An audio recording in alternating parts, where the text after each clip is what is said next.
So I ain't gonna lie to you, all my life, since I lost my virginity at 10 years old, I've been chasing women. When I say chasing women, I mean, I've been chasing women. Growing up Creole in the South, 6'5", it's easy to meet women. I mean, I'm talking about all types of women, Indian women, black women, white women. It's been the easiest thing for me. Looking back on it, it's how my dad was, it's how my granddad was. Technically, you can call us whoremongers. We ran the streets. And my story is not about the fact that I ran the streets and chased down a lot of women. It really boils down to what happened in the process of doing this. Now, let me say this to you. I'm from Covington, Louisiana. It's the North Shore of New Orleans. And so I would take trips down to New Orleans all the time. Heading to the French Quarters, catch the women that were tourists. They drunk, out to have a good time. Bada bing, bada boom. It was over. Lights out for them, baby. And I did this every weekend. Then one weekend I'm down there and I meet this chick from Katy, one of the most beautiful Cajun women I ever seen in my life. This girl was stacked. 6'2", played volleyball, big boobs, big butt. I mean, everything that a man could want is what she was. I'm gonna be honest with you. I don't believe in love at first sight. But I ain't gonna lie, for the first time in my whole entire life, and I ain't gonna lie to you, for the first time in my life, I fell in love with a woman at first sight, and that is something special to behold, especially based on my reputation.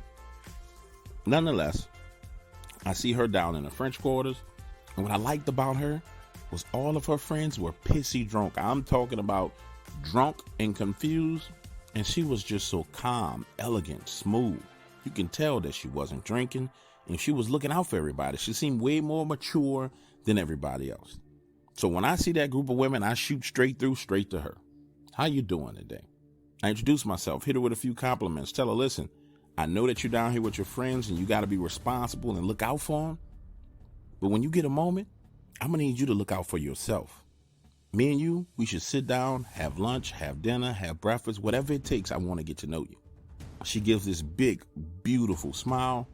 And we exchange phone numbers. Pause, stop, let me say this. Back in those days, you exchange phone numbers. Nowadays, people don't even talk to each other. But nonetheless, we exchange phone numbers. Get this. A week passes, and I'm holding off because I'm excited about it. So I'm disciplining myself to make sure that I don't come across as a creeper. So a week passes, I dial a number, shorty send me the voicemail. And you know when somebody's sending you the voicemail. 2 days call, 2 days pass, I call again. She sends me the voicemail. Now I'm starting to get offended. I'm saying, listen, I don't know what kind of games this chick on, but women don't treat me like this. So I take the number and delete it out my phone. Screw that, I'm not calling her anymore. I go back to focusing on my job and back out in the streets, right? I'm hanging out with some of my friends when I see this phone number call. And the number looked familiar, but it didn't look familiar. You know how it is when somebody's number's in your phone and you called it once or twice? You kind of remember the area code, but you don't remember the phone number.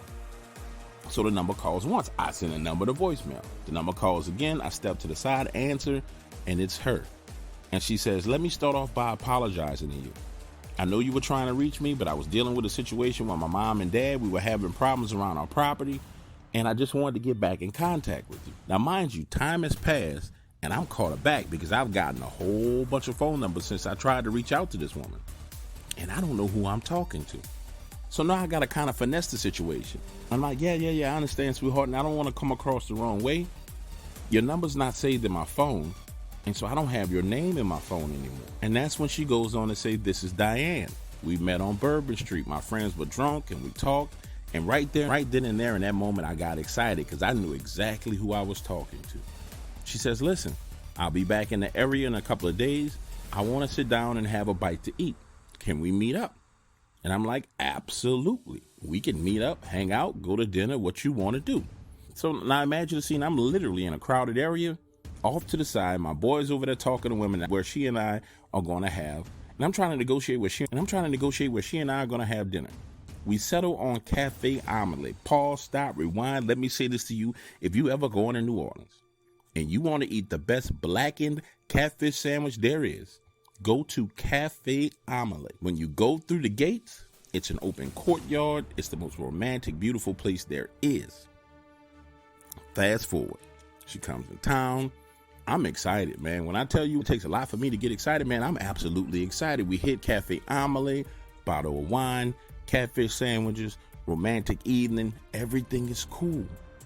And I'm saying to myself, she's in prime position for me to make a move. But shorty, I don't want to make a move on her. I really want to get to know her better. So I back off. Make sure she gets to her car. She goes on about her business. And over a series of months, she and I get closer and closer and closer. Then she starts to come in town and we hang out more and more. I would say it's about 7 months later, we're serious about each other. I mean, like dead serious. I'm not running the streets whatsoever. I'm completely and totally into her. And we get to that point to where her dad wants to meet me because he wants to know why his daughter is going into the city of New Orleans over and over and over again. And I understand because the city's dangerous. So I head on out to their property. See. Paul, stop right here. Let me a few things to you. I'm a Louisiana boy. Fishing, alligatoring, shrimping, crawfishing, did it all. Nothing intimidates me when it comes to being outdoors. I literally grew up with my father going outdoors doing everything. Now, so when we get to her parents' house and the door opens, her mom looks at me and you can tell that her mom finds me attractive. She has this look on her face like, wow, this is a handsome guy. But her dad, he's looking at me shifty-eyed, shiesty-eyed like, oh, hell no, you are not taking advantage of my daughter. Within 15 minutes of being in that house, Dad has invited me outside to his shed to talk to him in private. Now, I'll say this to you. If you're one of the guys like me that's been around a lot of women and ran women, you've had this conversation with a father before, at least once or twice. So as soon as we're out there, he says, I really want to know what your intentions are with my daughter. I mean, he puts the pressure on. And I tell him, listen, like your daughter, and I'm falling in love with your daughter. He says, looking at you, I can tell you can have any woman you want. Why did you choose my daughter? And I'm honest with him. I said, first of all, your daughter's absolutely gorgeous and beautiful. But second of all, she's wholesome, friendly, and nice. And you don't meet women like that very often, sir. And there was nothing that I'm going to do to hurt your daughter. Understand, we're standing face to face holding a conversation. And he's trying to intimidate me, but I'm a pretty big guy. You're not going to intimidate me. You're not finna beat me up. You're not finna get a hammer and hit me. You're not finna do any of that stuff. You're just being an overprotective dad. And I understand it. Truly, I do. Well, he invites me to go help him fill up his deer feeder. He says, listen, let the girls hang out in the house. I need to go fill up this deer feeder. Get on a side-by-side with me. Let's head out here and fill up the deer feeder. So while we're riding out there, he's asking me about where I grew up. He's asking about my parents, just questioning me. Am I outdoorsman? We're talking about hunting. We're talking about crawfishing. We're talking about crabbing, shrimping. And her dad and I have a lot in common. He absolutely loves being outdoors. He loves hunting, fishing, and hiking. So the two of us are getting along extremely well. I'm feeling great about the situation. I really am, because I wanted to impress her father. But right here is when it starts to get crazy. We get to his deer feeder and we pull up. The deer feeder is on the ground, mangled. When I tell you, it looked like the Incredible Hulk had grabbed it with both hands and smashed it. That's what it looked like. Now, both of us are sitting there absolutely confused. What in the hell did this? So we get out of the side-by-side, walk up to it, and I'm like, listen, I don't know what kind of stuff you got going on out here on this property, but it looks like someone brought a piece of construction machinery and smashed this feeder. What is going on? Now, as we're standing there talking, inspecting it, we start to hear this noise in the woods. Now, if you heard a bobcat scream before, it was like a bobcat started to scream and then it converted and sounded like there was a woman screaming in the woods. When he hears that sound, this look of panic comes across his face and he says, son, we need to go. Come on, let's go right now. Pause right here real quick and let me say this. Prior to this, I heard about the rougarou. Never heard about a Dogman. Didn't know they existed. Had no interest in it. Spent more of my time chasing women, and I had no interest in monsters whatsoever.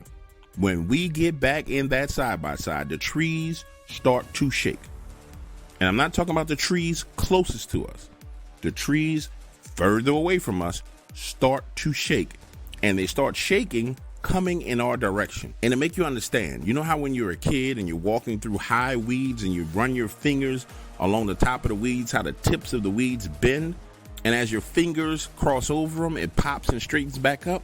That's what the freaking trees were doing, coming in our direction, and he hits the gas and takes off. So now we're flying back to the front of his property towards the house. I'm looking over my shoulder, and there is a freaking werewolf jumping from tree to tree to tree to tree, coming in our direction.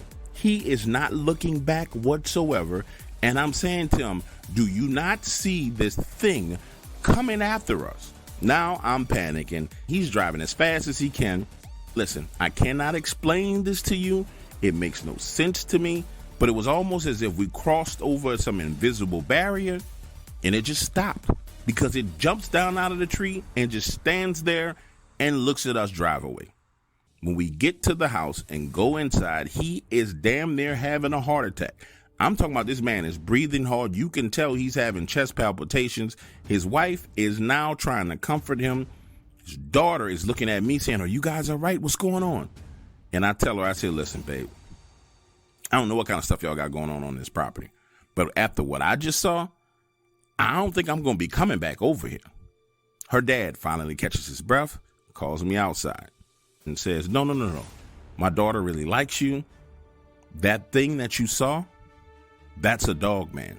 It's not always on our property, but every now and then it comes through. I thought it had already migrated past here. If you come back again, it probably won't be here.